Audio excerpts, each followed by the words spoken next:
चलिए, तो बात होगी बड़ी खबर की। अब न्यूज हेडक्वार्टर में बढ़ते हैं आगे। पहली खबर पहलगाम से जुड़ी हुई, क्योंकि पहलगाम हमले पर जैसे जैसे जांच तफ्तीश आगे बढ़ रही है, उसके नए नए आयाम भी सामने आ रहे हैं। इस आतंकी हमले में पहले ही पाकिस्तान कनेक्शन के पुख्ता सबूत हाथ लग गए थे, तो अब हमले में हमास का कनेक्शन भी सामने आया। इस रिपोर्ट में देखिए। आतंकिस्तान अपने नापाक मंसूबों को कामयाब करने के लिए किसी भी हद तक पहुंच सकता है। इसका एक के बाद एक खुलासा हो रहा है। पाकिस्तान में बैठे हुक्मरान अपने पालतू आतंकियों को आतंक फैलाने के लिए क्या क्या प्लान कर सकते हैं, सुनकर आप भी चौंक जाएंगे।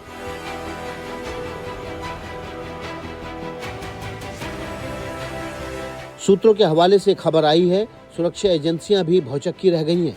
जांच से ये बात सीधे सीधे सामने आई है कि हिंदुस्तान में आतंक फैलाने के लिए पाकिस्तानी आतंकियों ने हमास से हाथ मिला लिया है।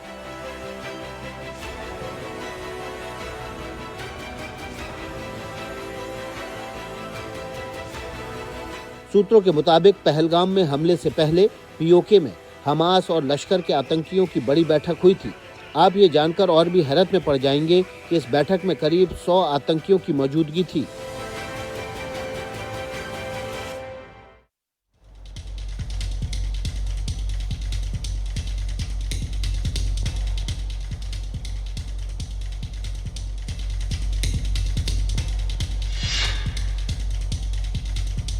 पाकिस्तानी आतंकियों और हमास के बीच लिंक का खुलासा तब हुआ है जब पहलगाम में आतंकी हमले और हमास की मॉडल ऑपरेंडी के सबूत मिलने शुरू हुए। देखिए, सूत्रों के हवाले से खबर है कि पहलगाम हमले में अब तक जो जो सबूत मिले हैं वो हमास और पहलगाम हमले से मेल खाते हैं। इसके पुख्ता बहुत सारे सबूत हैं।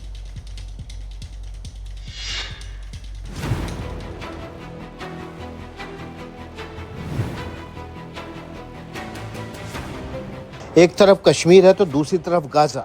कई सालों से दोनों का मसला भी एक रहा है और आतंकियों ने दोनों मसलों के हल के लिए जिहाद का रास्ता चुना है, यानी खून खराबा और दहशतगर्दी। अपने नापाक मंसूबों को कामयाब करने के लिए आतंकियों ने पीओके में बैठक की। सूत्रों के हवाले से खबर ये भी आई है कि लश्कर और हमास के बीच ये एक या दो बार नहीं बल्कि कई बार बैठकें हुई हैं और कश्मीर में सिर्फ पहलगाम हमला करना ही उनका मकसद नहीं था, बल्कि और भी आतंकी वारदातों को अंजाम देने की फिराक में प्लानिंग कर रहे थे। सूत्रों के मुताबिक इस बैठक के लिए लश्कर ने हमास के आतंकियों से संपर्क किया था और बैठक में मसूद अजहर का भाई तलहा भी मौजूद था। सूत्रों के हवाले से मिली खबर के मुताबिक पहलगाम हमले की जांच में जुड़ी एजेंसियों को पहले ही पता चल चुका है कि आतंकियों ने पीओके में दहशतगर्दी की ट्रेनिंग ली है।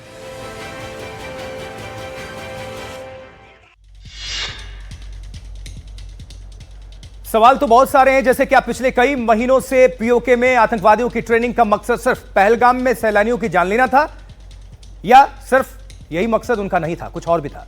एजेंसियों की जांच में यह खुलासा हो चुका है कि कश्मीर में कई वारदातों को अंजाम देने के लिए आतंकी ये साजिश रच रहे हैं। आतंकियों के निशाने पर कश्मीर जेल थी और इस फहरिस्त में कश्मीर जेल पर हमला भी हो सकता है।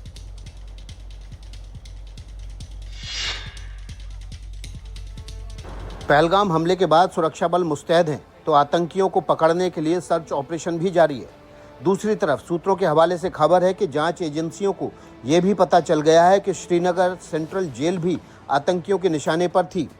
ये भी पता चला है कि आतंकी जम्मू की कोट भतवाल जेल को खास तौर पर निशाने पर लिए हुए हैं। आतंकियों के दिलो दिमाग में क्या चल रहा है? दरअसल श्रीनगर की सेंट्रल जेल और जम्मू की जेल में कई हाई प्रोफाइल आतंकी बंद हैं, जबकि उनकी मदद करने वाले ओवरग्राउंड वर्कर भी कैद हैं और जेल पर हमला करके उन्हें छुड़ाना पाकिस्तानी आतंकियों का मकसद है।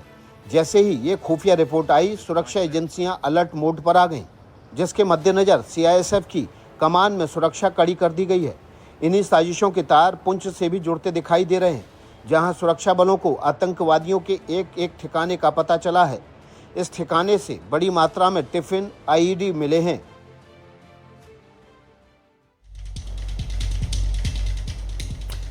देखिए, क्या पिछले कई महीनों से पीओके में आतंकवादियों की ट्रेनिंग का मकसद सिर्फ पहलगाम में सैलानियों की जान लेना था, जो कि आपको हम बता रहे थे, या फिर जेलों में वारदात को भी अंजाम देने की ये फहरिस्त में थे? अब जरा थोड़ा और डिटेल्स भी आप सभी तक पहुंचा देते हैं, क्योंकि सवाल है कि जम्मू की ही जेलें आतंकवादियों के टारगेट पर क्यों हैं?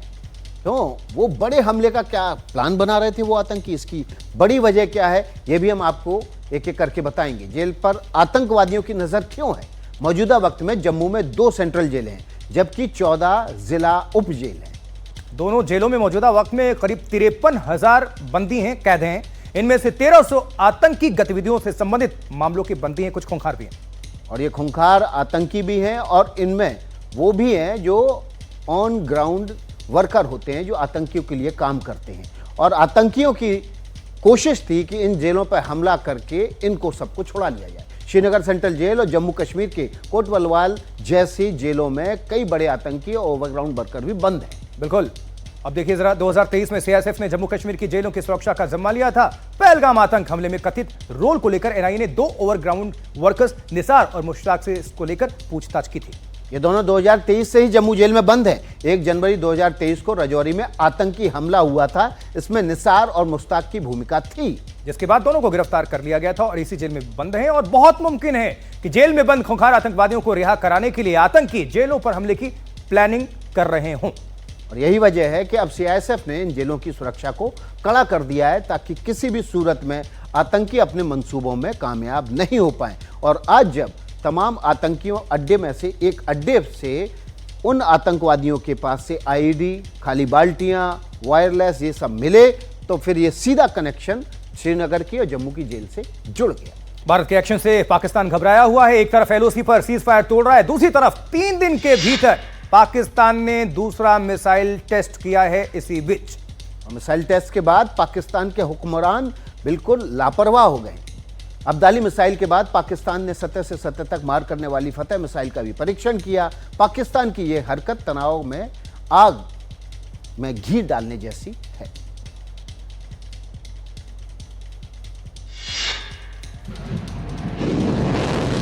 फतेह मिसाइल पर गुमान ना कर पाकिस्तान, भारत से टकराएगा तो नामो निशान मिट जाएगा। पाकिस्तान तनाव की भट्टी में घी कैसे डाल रहा है, कैसे अपनी हरकतों से हिंदुस्तान को भड़का रहा है, इसका ट्रेलर सरहद पार से रिलीज हुआ। आसमान में परवाज भरती ये पाकिस्तान की फतेह मिसाइल है। इंडस वॉर एक्सरसाइज के दौरान पाकिस्तान ने फतेह मिसाइल का सफल परीक्षण करने का दावा किया। फतेह मिसाइल की रेंज 120 किलोमीटर है। पाकिस्तान ने मिसाइल टेस्ट के जरिए दावा तो ताकत दिखाने का किया, लेकिन हकीकत में फतेह मिसाइल उसकी हार की तस्वीर बन गई। मात्र 120 किलोमीटर तक मार करने वाली फतेह मिसाइल को देखकर भारत हैरान नहीं है, क्योंकि भारत की सबसे कम रेंज वाली मिसाइल भी इससे कहीं ज्यादा पावरफुल है।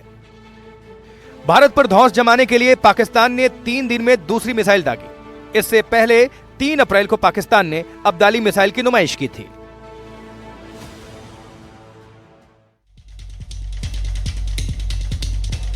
पाकिस्तान जिन बैलिस्टिक मिसाइलों पर बल्लियों उछल रहा है ना, उनकी मारक क्षमता का भी आकलन कर लेते हैं और आपको बताते हैं कि ये भी पाकिस्तान की तरह फुस पटाखा ही है। देखिए, फतेह सीरीज की फतेह मिसाइल की रेंज मात्र 120 किलोमीटर है और ये सतह से सतह तक मार करने में सक्षम है, जबकि अब्दाली मिसाइल की रेंज 450 किलोमीटर है। लेकिन ये 450 किलोमीटर के दायरे में आने से पहले ही भारत का जो एंटी मिसाइल सिस्टम है वो इसको नेस्तनाबूद कर देगा, क्योंकि ये रडार की पकड़ में आ जाती है। पाकिस्तानी सेना की मीडिया विंग आईएसपीआर ने ताल ठोकी कि फतेह 1 को एलओसी या इंटरनेशनल बॉर्डर के पास तैनात किया जाएगा। भारतीय सेना की टुकड़ियों को टारगेट करने के लिए दोनों मिसाइलें डेवलप की गई हैं, ये दावा किया गया है। पाकिस्तान की दोनों मिसाइल्स भारत के आगे कहां टिकती हैं, अब ये जानना जरूरी है। आइए थोड़ा कंपैरिजन करते हैं, थोड़ा तौल लेते हैं। पाकिस्तान की अब्दाली मिसाइल के मुकाबले भारत के पास प्रलय मिसाइल है, इसकी रेंज 500 किलोमीटर है, जबकि अब्दाली की रेंज 450 किलोमीटर है और फतेह मिसाइल की रेंज मात्र 120 किलोमीटर। और जबकि भारत की सबसे छोटी पिनाका मिसाइल की भी अगर बात करें तो वो 150 किलोमीटर तक मारक क्षमता रखती है। पाकिस्तान की फतेह का एक और बड़ा तोड़ है ब्रह्मोस। ब्रह्मोस की मारक क्षमता 350 से 500 किलोमीटर तक है। और एक बात और बड़ी विचित्र है, पाकिस्तान के ज्यादातर मिसाइल का नाम लुटेरों के नाम पर है, जैसे गजनवी और अब्दाली। लेकिन ये बदला हुआ भारत है। इस बार पाकिस्तान की ये मिसाइलें फुस होने वाली हैं। भारत का रडार सिस्टम बहुत स्ट्रांग है। और आपको एक बात बता दें, आपने सुना था ना कि भारत की एक ब्रह्मोस मिसाइल गलती से पाकिस्तान में गिर गई और भारत ने कह दिया कि गलती से हो गई और पेलोड भी इसमें नहीं था। वो दरअसल टेस्ट हो चुका है। कोई बात नहीं, फतेह मिसाइल का नाम रख लेने दीजिए, जीत इधर ही होगी, फतेह यहीं पर होगी, यह सुनिश्चित है।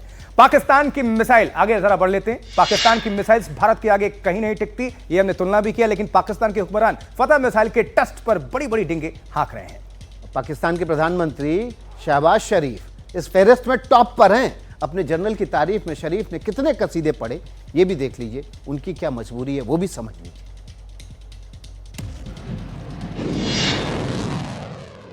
घबराहट के मारे पाकिस्तानी आर्मी ने 3 दिन में 2 मिसाइलों की नुमाइश क्या की। पाकिस्तान के हुक्मरान बड़ी बड़ी डींगें हाँकने लगे हैं, जनरलों की शान में कसीदे पढ़ने लगे हैं और तो और हिंदुस्तान को आंख दिखाने लगे हैं।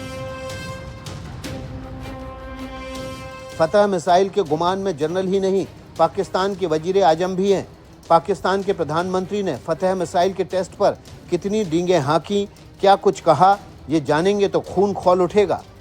शहबाज शरीफ ने कहा, हम राष्ट्रीय सुरक्षा के लिए तैयार हैं। मिसाइल का सफल परीक्षण बताता है कि पाकिस्तान की रक्षा मजबूत हाथों में है। राष्ट्रीय रक्षा के लिए सेना की तैयारी से पूरी तरह संतुष्ट हूं।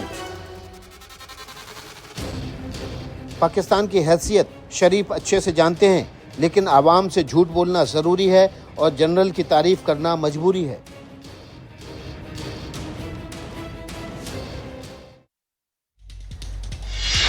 तो मजबूरी आप समझ ही गए होंगे कि जनरल की तारीफ करना मजबूरी है, क्योंकि शहबाज शरीफ को गद्दी पर बने रहना है।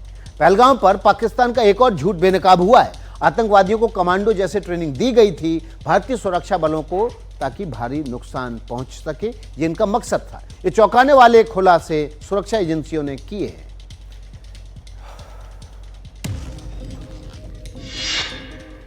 सुरक्षा एजेंसियों के खुलासे से सरहद पार बैठे आतंक के आकाओं के होश उड़ना लाजमी है। पहलगाम टेरर अटैक के पीछे पाकिस्तान का ही हाथ है।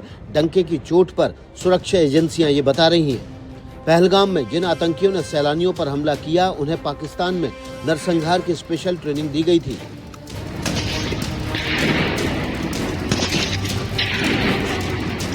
बड़ा और चौंकाने वाला खुलासा ये भी हुआ है कि पहलगाम हमले में लश्कर-ए-तैयबा का मॉड्यूल शामिल था, जिसे पाकिस्तान की खुफिया एजेंसी ISI ऑपरेट कर रही थी। ISI का मकसद पहलगाम में ज्यादा से ज्यादा तबाही मचाना था।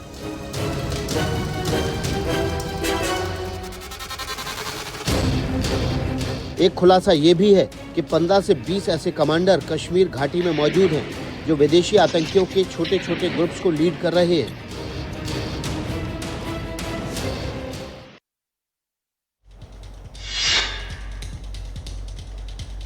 पहलगाम पर एक्सपोज होने के बाद भी पाकिस्तान अपनी हरकतों से बाज नहीं आ रहा है। LOC पर 11वें दिन भी पाकिस्तान ने सीज फायर तोड़ा है। भारतीय सेना भी पाकिस्तान को मुंहतोड़ जवाब दे रही है, लेकिन सवाल यह है कि पाकिस्तान चाहता क्या है? क्या उसके गोले लड़ाई से पहले खत्म हो जाए? लगता है पाकिस्तान जहनी तौर पर भी मुफलिसी का मारा है, तभी वो अपनी मौत को बार बार ललकार रहा है।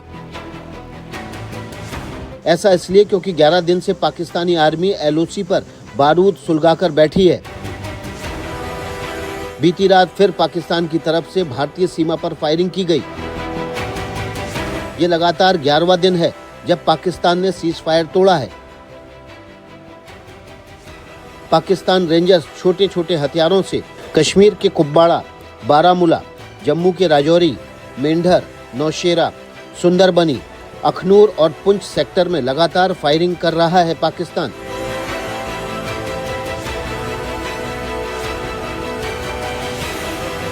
पाकिस्तान को भारतीय सेना मुंहतोड़ जवाब दे रही है। 22 अप्रैल को पहलगाम हमले के बाद से भारत और पाकिस्तान के बीच तनाव बढ़ा हुआ है।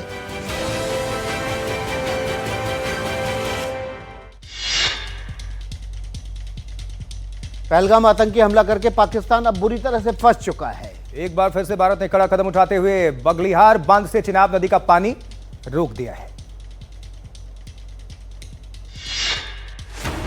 बगलिहार बांध से चिनाव का ये पानी पाकिस्तान जाता था। वहाँ खेती और दूसरी ज़रूरतों के लिए इसकी खासी अहमियत है, लेकिन कहावत है, जैसा बोओगे वैसा काटोगे। पाकिस्तान को दहशतगर्दी में मजा आ रहा है और भारत संयम की चाल चलते हुए दुश्मन को एक के बाद एक चोट दे रहा है। इन दो तस्वीरों में फर्क साफ दिखाई दे रहा है। पहली तस्वीर में नदी के रास्ते पर पानी लबालब दिख रहा है और दूसरी तस्वीर पानी रोकने के बाद की है। लगता है जैसे सूखा पड़ गया हो। भारत और पाकिस्तान के बीच बगलिहार बांध लंबे समय से विवाद का विषय रहा है। पाकिस्तान इस मामले में विश्व बैंक की मध्यस्थता की भी मांग कर चुका है और अब पानी को रोक दिया गया है। सिंधु जल समझौते को सस्पेंड करने के बाद भारत का ये दूसरा कदम निश्चित तौर पर पाकिस्तान की बौखलाहट को बढ़ाएगा।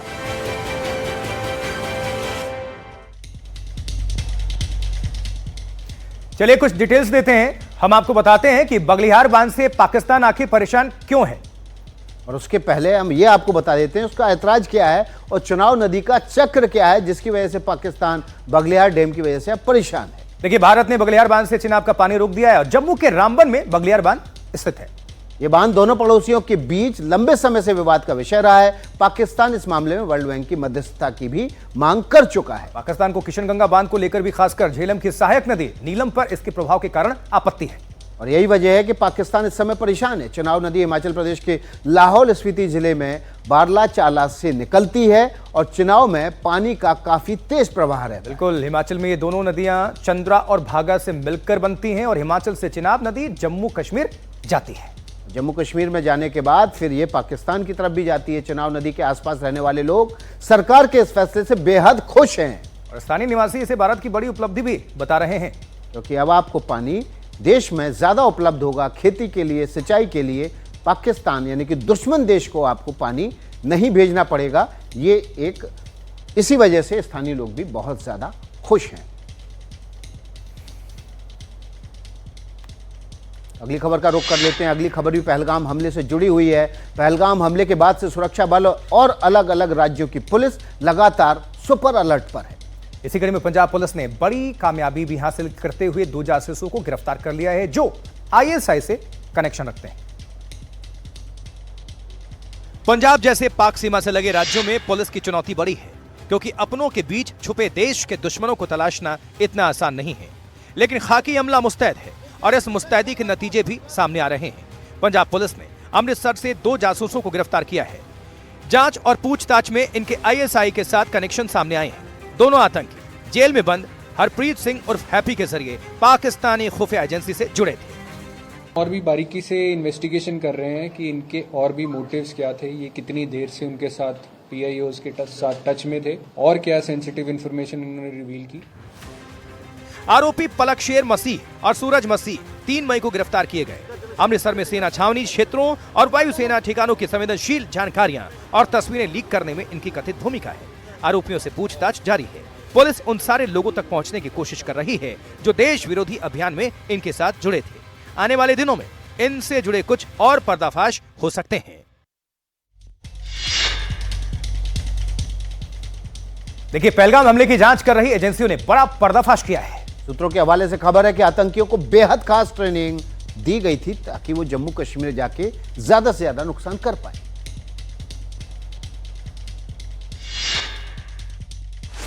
पहलगाम आतंकी हमले को लेकर जो जांच हो रही है उसमें दिन ब दिन चौंकाने वाली जानकारियां सामने आ रही हैं। हैरान हो जाएंगे आप ये जानकर कि बैसरन के गुनाहगारों को सरहद पार मिलिट्री ट्रेनिंग दी गई थी। उन्हें पाकिस्तान के स्पेशल सर्विस ग्रुप ने दहशतगर्दी के तौर तरीके सिखाए थे। दरअसल आईएसआई का मकसद ज्यादा से ज्यादा तबाही मचाना था, इसलिए वो आतंकी हमले की तैयारी को लेकर कोई कोर कसर नहीं छोड़ना चाहता था। इस पूरी साजिश और ट्रेनिंग को ऐसे भी समझा जा सकता है कि इतनी बड़ी वारदात को अंजाम देने के बाद आतंकी आसानी के साथ फरार हो गए। ये सब खूनी साजिश का ही हिस्सा था कि बेकसूरों की जान भी जाए और कोई दहशतगर्द पकड़ा भी न जाए। हालांकि बिल में छुपे आतंकवादियों के लिए खुद को बहुत दिन तक बचाना आसान नहीं है। सुरक्षा बलों ने घरों से लेकर जंगलों तक कोने कोने की तलाशी अभियान चलाया हुआ है। हर आंख पर नजर रखी जा रही है। इसलिए कह सकते हैं कि आतंकवादियों की फरारी के दिन बहुत लंबे नहीं है। आज नहीं तो कल गुनहगार या तो पकड़े जाएंगे या जवानों की गोलियों का निशाना बनेंगे।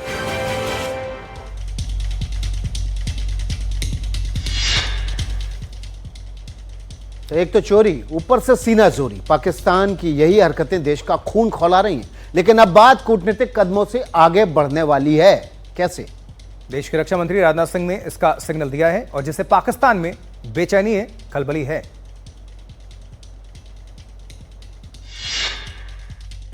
जैसा आप चाहते हैं वैसा होकर। कहते हैं कि 100 सुनार की और 1 लोहार की। पाकिस्तान की हर साजिश की धज्जियां उड़ाने के संकल्प हिंदुस्तान ले चुका है। रक्षा मंत्री राजनाथ सिंह ने तो टूक कह दिया है कि आतंक पर अंतिम प्रहार होगा, जरूर होगा। आतंकवादियों को उनके गुनाहों की सजा मिलकर रहेगी। और मेरा यह दायित्व है कि अपनी सेना के साथ मिलकर देश के ऊपर आंख उठाने वालों को मुंहतोड़ जवाब दूं। प्रधानमंत्री मोदी जी के नेतृत्व में जैसा आप चाहते हैं वैसा होकर रहे। आतंक के समूल नाश की गारंटी रक्षा मंत्री यूं ही नहीं दे रहे। समंदर से लेकर आसमान तक, जल से लेकर थल तक इसकी तैयारी हो रही है।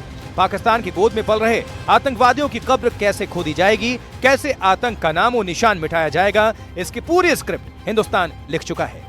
दिल्ली में आयोजित एक कार्यक्रम में पाकिस्तान को रक्षा मंत्री ने ये कड़ा और बड़ा मैसेज दिया।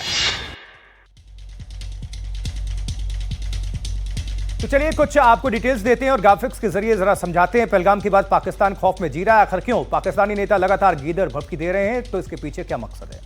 क्या पाकिस्तान बॉर्डर पर गांव के गांव भी खाली करा रहा है? पाकिस्तान की अर्थव्यवस्था पहले से ही खराब है और प्रधानमंत्री मोदी की चुनौती के बाद पाकिस्तान को डर है कि भारत से उसकी जंग ना हो जाए, और अगर जंग हुई तो बेकारी पाकिस्तान यानी कंगाल पाकिस्तान सड़क पर आ जाएगा, वो तो निश्चित है। और जंग हुई तो पाकिस्तान की हालत क्या हो सकती है, इसका खुलासा मूडीज ने अपनी रिपोर्ट में की है। क्या मूडीज की रिपोर्ट कहती है? पाकिस्तान की क्या आर्थिक स्थिति है और कितने दिन वो इस स्थिति के साथ जंग में टिक पाएगा, ये आपको सामने रख देते हैं। जंग से पाक की बाहरी फंडिंग पूरी तरह से प्रभावित होगी। पाकिस्तान के पास मुद्रा भंडार काफी कम है और बाहरी कर्ज चुकाने के लिए पाकिस्तान का भंडार खाली है एक तरह से। जंग से अर्थव्यवस्था को लगेगा तगड़ा झटका, जिसकी वजह से पाकिस्तान में मुद्रास्फीति लगातार गिरती चली जाएगी। लगातार गिरावट होगा, जीडीपी और आईएमएफ की शर्तों के पालन से राहत। लेकिन जंग हुई तो पाकिस्तान अर्थव्यवस्था डीरेल हो जाएगी, ये दुनिया जानती है। सिंधु संधि अगर सस्पेंड हो चुकी है, उसका पानी नहीं पहुंचता है, तो इससे होने से क्या होगा? पाक पर इसका एक बहुत बड़ा असर दिखेगा। वो क्या असर होगा? देखिए, मूडीज ने अपनी रिपोर्ट में भारत के बारे में कहा है कि अगर दोनों देशों के बीच जंग होती है तो भारत के हालात कैसे हो सकते हैं, और मूडीज ने अपनी रिपोर्ट में इसको लेकर डिटेल्स दी है। जंग के बाद भारत की स्थिति क्या हो सकती है, ये आपके सामने रख देते हैं। जंग से भारत पर ज्यादा असर नहीं पड़ेगा। भारत की आर्थिक स्थिति क्योंकि मजबूत बनी हुई है और आगे भी बनी रहेगी। भारत का जो मुद्रा भंडार है, विदेशी मुद्रा भंडार है, वो ऐतिहासिक उच्चतम स्तर पर है। जंग से भारत का रक्षा खर्च जरूर बढ़ सकता है, लेकिन बहुत ज्यादा असर नहीं पड़ेगा। आर्थिक स्थिति मजबूत बनी रहेगी क्योंकि दुनिया जानती है दोनों देशों में कोई कंपैरिजन नहीं है, चाहे किसी भी हालात में कर लीजिए, आर्थिक सबसे ज्यादा इंपॉर्टेंट होता है, इसलिए आर्थिक तौर पर आपको बता रहे हैं। अब देखिए, सीमा पार से दहशतगर्दी फैलाने आए आतंकवादियों की तलाशी में बड़े अभियान चल रहे हैं। न्यूज हेडक्वार्टर में आगे बढ़ रहे हैं, अगली स्टोरी की बात कर रहे हैं। और अच्छी बात यह है कि सुरक्षा बलों को इसमें लगातार कामयाबी भी हासिल हो रही है। सेना और पुलिस के साझा अभियान में बड़ी साजिश का भांडाफोड़ हुआ। एक नजर बरामद सामानों पर डालिए। रेडियो सेट और कंबलों के साथ आईईडी की बरामदगी चौंकाने वाली है। साफ है कि घाटी में एक बार फिर बड़े पैमाने पर खून खराबे की तैयारी थी। साझा टीम के यहां पहुंचने से पहले आतंकी फरार हो चुके थे। उनकी गिरफ्तारी के लिए बड़ा तलाशी अभियान चलाया जा रहा है। घाटी में जगह जगह आतंकवादियों की धरपकड़ के लिए अभियान जारी है। उसी कड़ी में रविवार शाम पूंछ के सुरनकोट में सेना और जम्मू कश्मीर पुलिस रवाना हुई थी और उसी दौरान ये खतरनाक आईईडी और दूसरे सामान बरामद हुए। इस तरह की कार्रवाई के बाद सरहद पार की बौखलाहट भी दिखती है। सुरनकोट में दहशतगर्दी के ठिकाने का भांडाफोड़ होने के बाद भी ऐसा ही कुछ हुआ।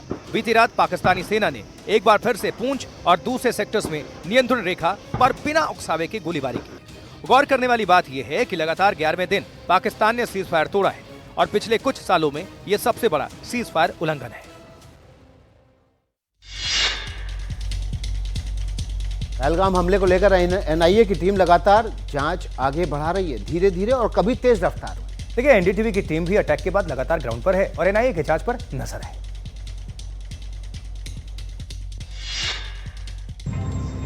पहलगाम हमले के बाद सैकड़ों लोगों से पूछताछ, चाहे वो ओवरग्राउंड वर्कर्स हों या फिर बैसरन घाटी में काम करने वाले टूरिस्ट गाइड्स, हर जगह एनआईए की दस्तक है।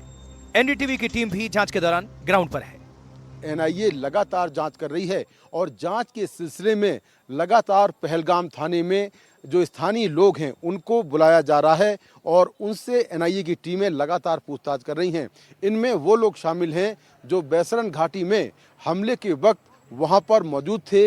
इनमें तमाम फोटोग्राफर हैं, टूरिस्ट गाइड हैं, जिप लाइन वर्कर हैं, स्थानीय दुकानदार हैं, होटल मालिक हैं। तो इनसे लगातार जो एनआईए की टीमें हैं वो पहलगाम थाने में ही पूछताछ कर रही हैं और एनआईए की टीमें यहां पर लगातार कैंप कर रही हैं। एनआईए ने अपनी जांच के बाद सैकड़ों ओवरग्राउंड वर्कर्स को हिरासत में लिया है और इस बात के भी पुख्ता सबूत मिल गए हैं कि अटैक में पाकिस्तान की मिलीभगत थी। देखिए, पहलगाम हमले को लेकर देश आक्रोशित है, बहुत गुस्से में है। बदले की मांग जितना जोर पकड़ रही है उतनी ही राजनीति भी हो रही है इसको लेकर। खासकर कांग्रेस नेता ऐसे बयान दे रहे हैं जिन्हें पाकिस्तान भारत के खिलाफ प्रोपेगेंडा के तौर पर अंतर्राष्ट्रीय मंचों पर इस्तेमाल कर रहा है। अब किस कांग्रेसी नेता ने बखेड़ा खड़ा किया है, इस रिपोर्ट में देखिए। पहलगाम हमले के बाद public sentiments all time high है। देश का बच्चा बच्चा पहलगाम का बदला मांग रहा है। देश में आतंक और उनके आकाओं के खिलाफ प्रदर्शन हो रहे हैं। गुस्से के इस गुबार के बीच सियासत के बयानवीर अधीर हैं। इनसे मिलिए, ये कांग्रेस नेता अजय राय हैं। हाथों में रफाल का डमी है जिस पर नींबू मिर्च लटकाकर ये मोदी सरकार को चैलेंज कर रहे हैं। पूछ रहे हैं कि क्या रफाल नींबू मिर्ची लटकाने के लिए लाए हैं। अब राफेल ले आए, नींबू मिर्च बांधकर खड़ी किए हुए हैं। ये किस जो लाए हैं उसका उपयोग कब होगा? सेना के मनोबल को तोड़ना है। ये पूरे इंडी अलायंस का एक एजेंडा बन चुका है। पहलगाम पर कांग्रेस के सेल्फ गोल का ये पहला मौका नहीं है। इससे पहले कांग्रेस पीएम मोदी का गायब वाला पोस्टर रिलीज करके फंस चुकी है। सिद्धारमैया ने कहा युद्ध समाधान नहीं, चरणजीत चन्नी ने कहा सर्जिकल स्ट्राइक नहीं हुई, कुछ नेताओं ने कहा आतंकवादियों ने धर्म नहीं पूछा। जाहिर है पहलगाम जैसे सेंसिटिव मुद्दे पर ऐसी सियासत की उम्मीद देश नहीं करता।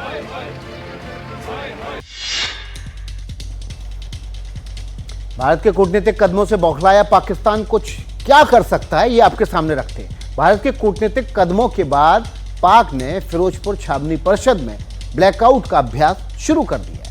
देखिए, फिरोजपुर में रविवार की रात युद्ध जैसा माहौल रहा। आपको दिखाते हैं 1 मिनट के अंदर पूरी रिपोर्ट।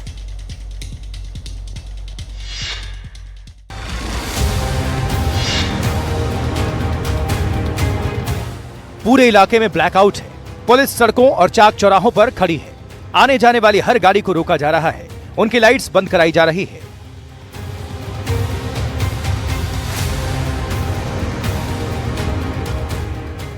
तस्वीरें पंजाब के फिरोजपुर की हैं। भारत पाकिस्तान के बीच बढ़े तनाव के बीच फिरोजपुर में ब्लैकआउट वाली ड्रिल चल रही है। 9 ਤੋਂ 9:30 ਦੇ ਦਰਮਿਆਨ ਚਲਾਇਆ ਰਿਹਾ ਜੇ। ਇਹਦੇ ਸੰਬੰਧੀ ਸਾਡੇ ਸੀਨੀਅਰ ਅਫਸਰਸ ਵੱਲੋਂ ਜੋ ਵੀ ਹਦਾਇਤਾਂ ਕੀਤੀਆਂ ਗਈਆਂ ਨੇ, ਲਾਈਟ ਪੂਰੀ ਤਰ੍ਹਾਂ ਆਫ ਕੀਤੀ ਗਈ। ਤੁਸੀਂ ਵੇਖ ਰਹੇ ਹੋ ਕੋਈ ਵੀ ਵਹੀਕਲ ਇਹੋ ਜਿਹਾ ਨਹੀਂ ਜਾ ਰਿਹਾ ਜਿਹਦੀ ਲਾਈਟ ਚਾਹੀਦੀ ਹੋਵੇ। ਬਾਜ਼ਾਰ ਦੇ ਵਿੱਚ ਜੋ ਹੋਰ ਵੀ ਹੈ, ਕੋਈ ਵੀ ਜੋ ਇਨਵਰਟਰ ਜਾਂ ਕੋਈ ਵੀ ਸਭ ਲਾਈਟਾਂ ਆਫ ਨੇ। पीठ पर वार करना पाकिस्तान की पुरानी फितरत है। लिहाजा अगर पाकिस्तान फिरोजपुर जैसे सरहदी इलाकों में कोई हिमाकत करता है तो कैसे उसकी साजिश को बेअसर करना है। ब्लैकआउट के जरिए इसी का अभ्यास किया गया।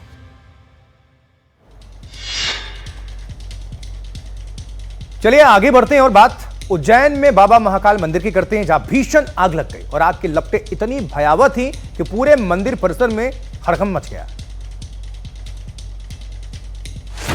भीषण आग की डरावनी तस्वीर, मंदिर परिसर में आग की लपटें और आसमान में काले धुएं का गुब्बार। आग ने इतना भयावह रूप लिया कि उज्जैन के महाकाल मंदिर में हाहाकार मच गया। भीषण आग की ये लपटें महाकाल मंदिर में बने फैसिलिटी सेंटर के पास बने प्रदूषण बोर्ड का कंट्रोल रूम की है। यह कंट्रोल रूम मंदिर के गेट नंबर 1 पर बना है। इसी कंट्रोल रूम में अचानक आग लग गई और कुछ ही देर में आग पूरे इलाके में फैल गई। आग की लपटें इतनी भयावह थी कि चारों तरफ हड़कंप मच गया और इस दौरान श्रद्धालुओं के मंदिर में प्रवेश पर कुछ देरी के लिए पाबंदी लगाई गई। आग की खबर मिलते ही फायर ब्रिगेड की टीम मौके पर पहुंची, लेकिन तब तक लपटें काफी तेज हो चुकी थी। काफी देर की मशक्कत के बाद आग पर काबू पाया जा सका। आग कैसे लगी अभी इसका खुलासा नहीं हो पाया है, लेकिन माना जा रहा है कि शॉर्ट सर्किट की वजह से आग लग सकती है। फिलहाल आग लगने की वजहों की पुलिस जांच कर रही है। केन्या के राष्ट्रपति के ऊपर एक सभा के दौरान जूता फेंक दिया गया। इस हमले में से राष्ट्रपति थोड़ा घबरा जरूर गए, लेकिन उन्होंने अपना भाषण जारी रखा।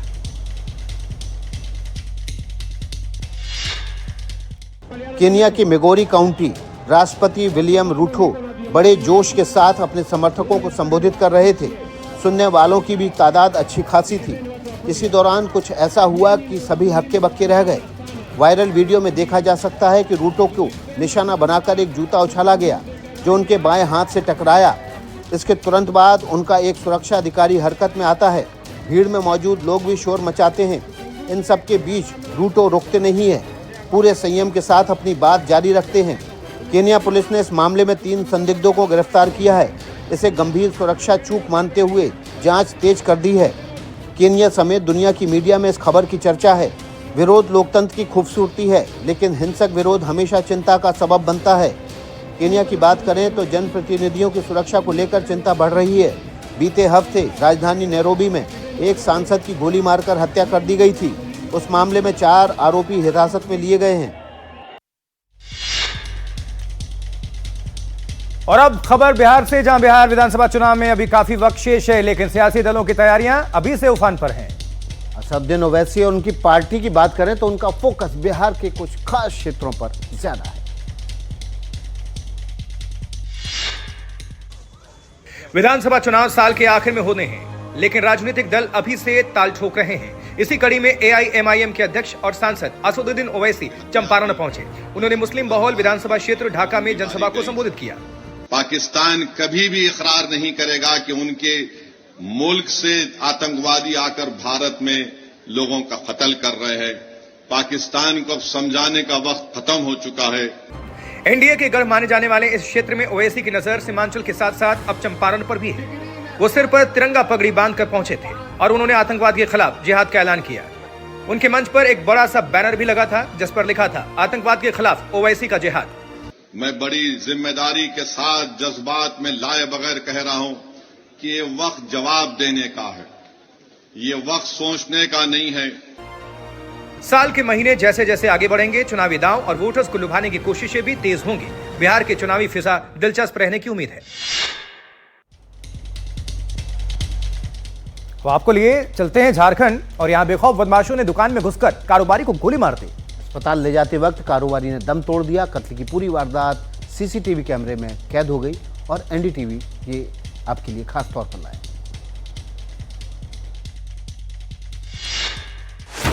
रात करीब 8 बजे का है। जगह है झारखंड का साहिबगंज। दुकान में 2 लोग डिब्बा लेकर आते हैं। गल्ले पर बैठा कारोबारी दोनों से बात करने में मशगूल है। तभी काले कपड़ों में एक शख्स आता है, पिस्टल निकालता है और कारोबारी को करीब से गोली मारकर भाग जाता है।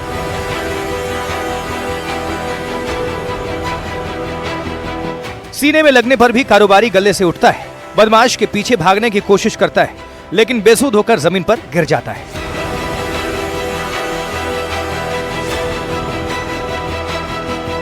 जिस शख्स को गोली लगी उसका नाम संजीव शाह है। अस्पताल ले जाने से पहले ही संजीव ने दम तोड़ दिया।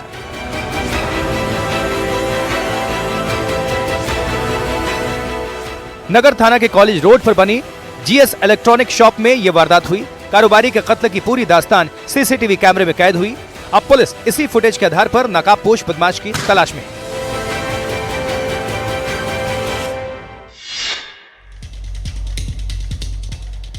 खबर जॉर्डन से, जी बताइए। बिल्कुल, जॉर्डन के पेट्रा में अचानक आई भीषण बाढ़ से हाहाकार मच गया है। बाढ़ बहुत भीषण, सैलानियों का बड़ा कुनबा उसमें फंस गया। एक रिपोर्ट दिखाते हैं, देखिए।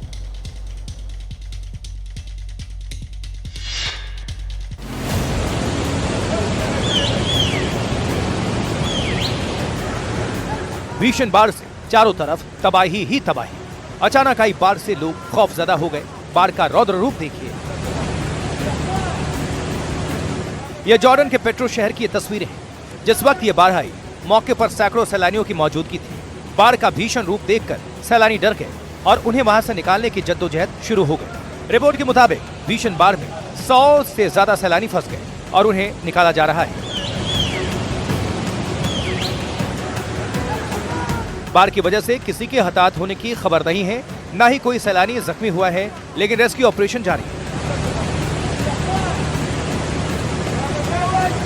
बाढ़ के बाद प्रशासन ज्यादा से ज्यादा एहतियाती उपाय कर रहा है। बाढ़ के तुरंत बाद ही सबसे पहले पेट्रा में एंट्री टिकट्स को सस्पेंड कर दिया गया है।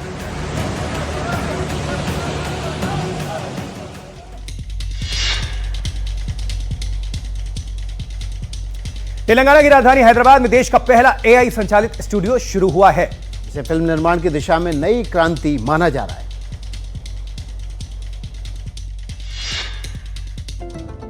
जमाना एआई का है और इस दौर में तकनीक के तलस्म को जो नहीं समझ पाया वो पिछड़ जाएगा, पीछे की कतार में खड़े होने को मजबूर होगा। दक्षिण भारत की बात करें तो वहां के फिल्म निर्माता और निर्देशक इस दिशा में हमेशा संजीदा रहे हैं। यही वजह है कि साउथ की फिल्में तकनीकी पक्ष से मजबूत होती हैं।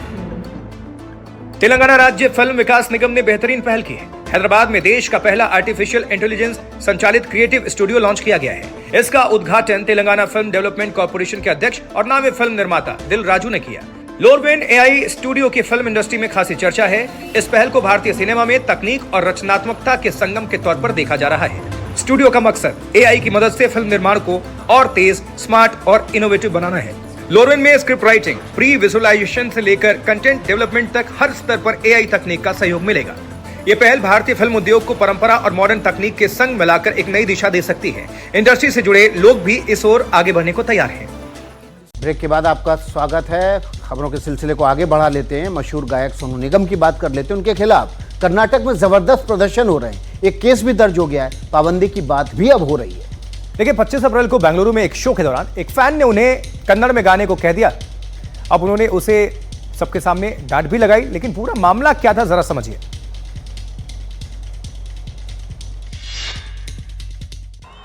ये डांट लगाकर और इसमें पहलगांव में हुए हमले को लाकर गायक सोनू निगम बुरे फंसे हुए दिखाई दे रहे हैं और अब वे सफाई दे रहे हैं।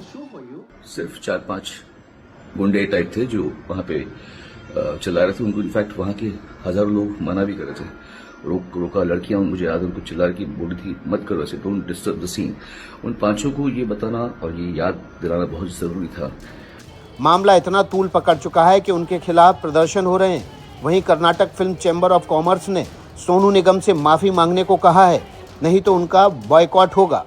चैम्बर के सभी अंगों ने ये संयुक्त फैसला लिया है कि इसी क्षण से सोनू निगम का बॉयकॉट किया जाएगा। कोई उन्हें यहाँ परफॉर्म करने के लिए या गीत गाने के लिए नहीं बुलाएगा। उनके साथ किसी भी गतिविधि में हिस्सा नहीं लिया जाएगा। अब एक बार फिर से सोशल मीडिया के जरिए सोनू निगम ने अपनी सफाई दी है और कहा है कि वे कर्नाटक की एजेंसियों और पुलिस का पूरा सम्मान करते हैं और उन्हें उन पर पूरा भरोसा है।